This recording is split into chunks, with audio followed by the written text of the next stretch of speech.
सब लोगों का ज़्यादा समय नहीं लेना चाहूँगी। इस विशाल सभा को देख कर के मेरा जीवन धन्य हो गया, ऐसे बेटे को जन्म दे कर के।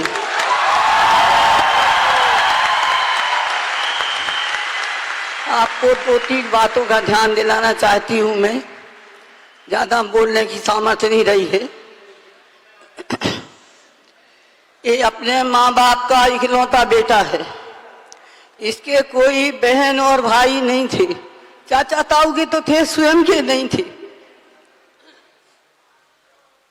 आज मैं देखती हूँ कि 10,000 15,000 भाइयों का बहनों का भैया बन गया है।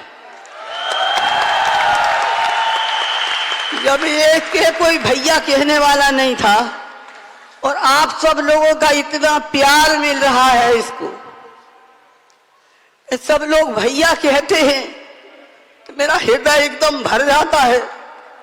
इतने भाइयों का भैया बन गया है। जब ये छोटा था 17-18 साल का,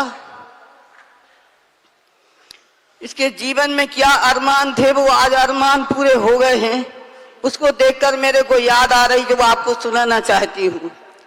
इसकी शादी नहीं हुई थी, पढ़ चुका था, तो एकदम इसको दिमाग में आया कि मैं IAS करूँगा। ये फार्म वगैरह ले आया, पढ़ाई चालू कर दी, कमरे में वो लगा लिए सारी जो लगते हैं, पुस्तकें ले आया। इसके पिताजी ने पूछा कि सर अब क्या कर रहे हो? बोले दादा मैं IAS बनूंगा, IAS कर रहा हूँ, उसकी तैयारी कर रहा हूँ। बोला क्या करोगे तुम? तो बोले मैं कलेक्टर बन जाऊंगा। बेटे कलेक्टर बन करके क्या करेगा तू? मैं कलेक्टर बन जाऊंगा, बहुत सारी तनख्वाह मिलेगी, मेरे घर में गाड़ी होगी, बंगला होगा, नौकर चाकर होगा। ये उस समय इसने ऐसा स्वप्न देखा था 18 साल की उम्र में कि मेरे गाड़ी होगी, मेरे नौकर चाकर होंगे, मेरे बंगला खड़े होंगे, सब सुविधाएं हो जाएंगी दादा। उस समय हमारे घर का भी मकान नहीं था, कोई गाड़ी भी नहीं थी, साधारण परिस्थितियां थी हम लोगों की। तो दोनों जने हम साधारण नौकरी करते थे। उस समय तो 200-400 रुपया महीने साल के मतलब मिलते थे, ज्यादा तनख्वाह भी नहीं थी। तो इसके पिताजी ने कहा कि बेटा तू कलेक्टर बन जाएगा, बाहर चला जाएगा, तेरी शादी वगैरह हो जाएगी, तो हमारे तो कोई काम में नहीं आएगा। क्यों? कि तुम कहेगा दादा छुट्टियां नहीं मिल रही, वो ऐसा काम है, ऐसा तू व्यस्त हो जाएगा। तो हमारा तो तू जब आएगा तब तक हमारी राम राम सत्य हो जाएगी, हमारे तू साथ में नहीं आएगा काम में। हमने तो तेरा स्वप्न देखा था कि इतने साल बाद तू हुआ है तो हमें बेटे का कुछ सुख मिलेगा। एकदम फार्म फाड़ दिया, और जो इसने मकान में लगा रखी थी फोटो वगैरह, बोली दादा अब मैं नहीं करूंगा, नहीं करता हूँ।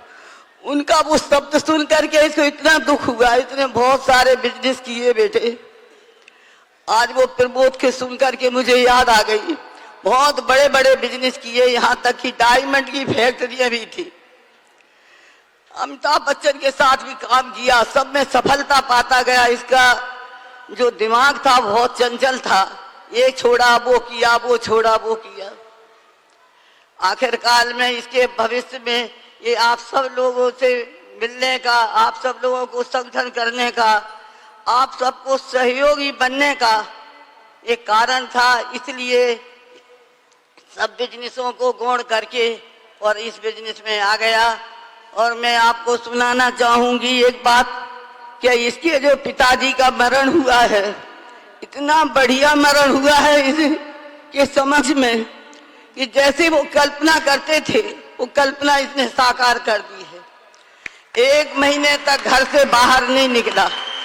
पहले मैं दादा को अच्छा करूंगा, उसके बाद में बिजनेस नहीं करना, अभी मुझे कहीं जाना नहीं, सब मोबाइल बंद रखिए, फोन बंद रखिए, पहले मैं दादा को अच्छा करूंगा। घर में लेकर आया, हाथ फेरता फेरता हाथ पांव पकड़े पकड़े सारे बच्चों बहू बेटे सब पूरे के पूरे, और बोलते बोलते उनका समाधि करवा दिए। आज मैं बहुत प्रसन्न हूं अपने बेटों को देख करके, बहुओं को देख करके। मेरे जीवन में भी बहुत निराकुलता आ गई है। जरा भी कोई ठसका भी आता है तो ये सर्वदर्शी है ना, एकदम उठ जाएगी। दादी क्या हुआ? तबीयत तो ठीक है। बेटा बाहर जाता है, पाँव छू करके जाता है, मम्मी मैं जा रहा हूँ, कल आ जाऊंगा, परसों आ जाऊंगा। मेरे को इतनी तसल्ली होती है, इतना आनंद आता है बेटे को देख करके। खाना खाने बैठता है, मम्मी खाना तो खा लिया आपने? क्या मम्मी आपने चाय पी ली? सब बैठ जाओगे टेबल पे।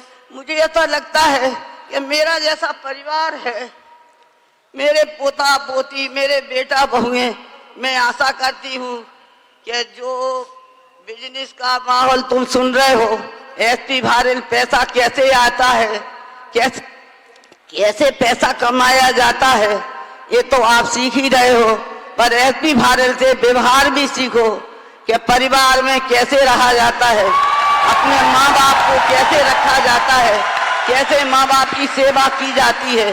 बेटा बहुएं, माँ बाप को क्या चाहिए बेटा?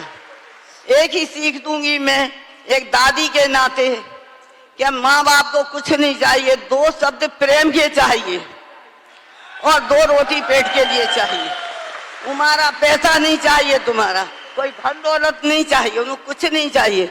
उनकी जो जीवन की आशाएं हैं वो दो शब्दों में भरी हुई है। मेरी पोता बहू है, आज मेरे को इतनी तसल्ली होती है उसको देख करके। 2 मिनट में दादी क्या हुआ, हाथ पकड़ पकड़ करके मंदिर ले जाएगी, हाथ पकड़ के अभी मेरे आने का कोई यहाँ प्रोग्राम नहीं था, तो बेटा बोला कि नहीं मम्मी आपको चलना पड़ेगी। सर्वक बोला आपको सूरत चलना पड़ेगा, तो मैंने कहा मैं चल नहीं पाती हूँ। नहीं हम व्हील चेयर ले जाएंगे। कैसे ले जाओगे? हम कर लेंगे व्यवस्था, हम प्लेन में।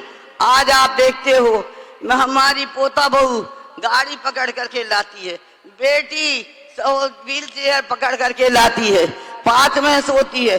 तो मैं ये चाहती हूँ कि आज आप माँ बाप हो, अब तुम्हारे माँ बाप हैं तो बेटा इसी तरह जैसे एसपी भारल अपने माँ बाप का ध्यान रखता है, तो मैं आशा करती हूँ कि बिजनेस के साथ में अपने माँ बाप का भी तुम ध्यान रखो और उनकी सुख सुविधाओं का ध्यान रखो, तो उनके जीवन में सुखी हो जाएंगे। आज तुम्हारे माँ बाप हैं बेटी, कल तुम मम्मी बनोगे तो तुम्हारे बच्चे अनुकरण करेंगे।